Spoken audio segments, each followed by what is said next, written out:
Bonjour à tous, bienvenue dans cette vidéo. Nous allons parler de la communication entre graphes set qu'on appelle la hiérarchisation. C'est quoi la hiérarchisation? La hiérarchisation du graphe set est une méthode d'organisation utilisée pour structurer des systèmes automatisés complexes. Au lieu d'avoir un seul immense graphique illisible, on divise le problème en plusieurs niveaux de commande. C'est-à-dire, au lieu que nous puissions avoir des graphes set avec plusieurs étapes, on a une méthode qu'on appelle la hiérarchisation, qui nous permet de structurer nos systèmes en plusieurs graphes sets.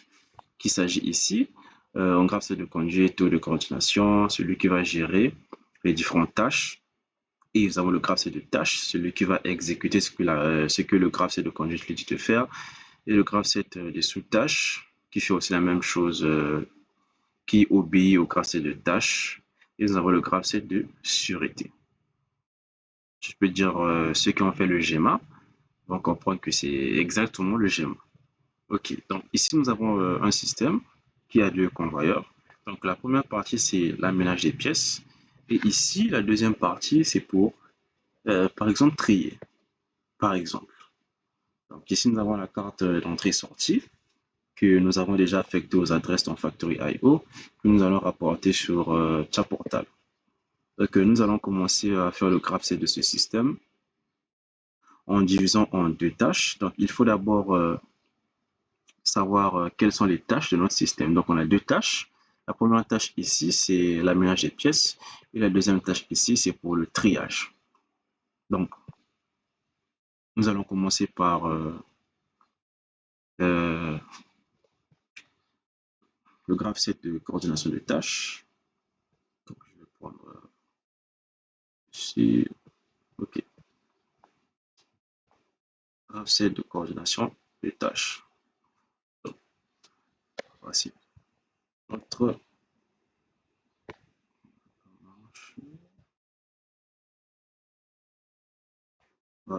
voici notre étape initiale qu'on va appeler 0. Ici c'est le graphe set de coordination de tâches. Donc, GC, graphe set de coordination. Donc, ici, nous aurons les conditions initiales. Ensuite, départ cycle. Ici, nous avons aussi, on avait un contact auto-manuel ou bien un système manuel automatique. On devait mettre ici le commutateur auto et là-bas de l'autre côté, la partie manuelle. Donc, nous allons d'abord faire tout simplement. Donc, ici, la première étape, qu'est-ce qu'on fait? On fait la tâche numéro 1 ici, qui est notre aménage des pièces. Donc, on ne fait pas comme ça, comme on fait d'habitude. On va écrire T1. Non, c'est faux. Ici, c'est une action, une étape associée à une action. Or, ici, nous avons une étape associée à une tâche. Donc, on met juste entre griffes comme un commentaire pour ceux qui ont fait la programmation. Donc, on met juste entre griffes, on met T1 pour dire que c'est un commentaire qui nous dit qu'ici, nous effectuons la tâche numéro 1. Donc, après la tâche 1 terminée, on écrit fin de tâche. Dans la transition ici, on écrit fin de tâche, mais on ne sait pas qui effectue la fin de tâche. Quelque part dans notre graphe set de tâches qu'on va faire bientôt. Donc, on met point d'interrogation. Après la fin de la première tâche, nous faisons la tâche 2. Et lui aussi, il y aura une fin de tâche qu'on ne connaît pas qui le fait quelque part dans le graphe set de tâches. Donc, on va reboucler pour venir réappuyer et recommencer le cycle. Donc, ici à droite, je vais faire le graphe set de tâches. Donc, je commence par la tâche 1, que je vais mettre aussi une étape initiale que je vais nommer 10, comme vous voyez ici. Donc, ici, nous allons faire la première tâche qui est d'emmener les pièces. Donc, comment maintenant ce graphe set de coordination va envoyer ici l'information à notre graphe set de tâche numéro 1. Donc, c'est lorsqu'on appuie sur le bouton départ cycle ici, l'étape 1 est activée. Donc, c'est cette étape qui envoie l'information à notre graphe C de tâche numéro 1 ici, qu'on va mettre X1, vu que c'est l'étape 1 ici qui est activée, qui envoie l'information ici.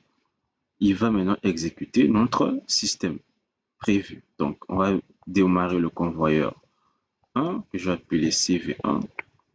Ensuite, lorsqu'il va détecter la pièce, bien l'objet ici par le capteur CP1 ici, CP1, qu'est-ce qui se passe? Nous allons faire sortir la tige. Donc V1 plus, et la tige est confirmée. Ça veut dire, il y a un capteur qui dit que oui, la tige est bel et bien sortie complètement. C'est A1. Donc, A1 ici. Et lorsque la tige sort, nous le remettons dans notre cylindre, c'est-à-dire dans le levier. Donc 13, ici c'est V1 moins. Et c'est confirmé par le capteur A0.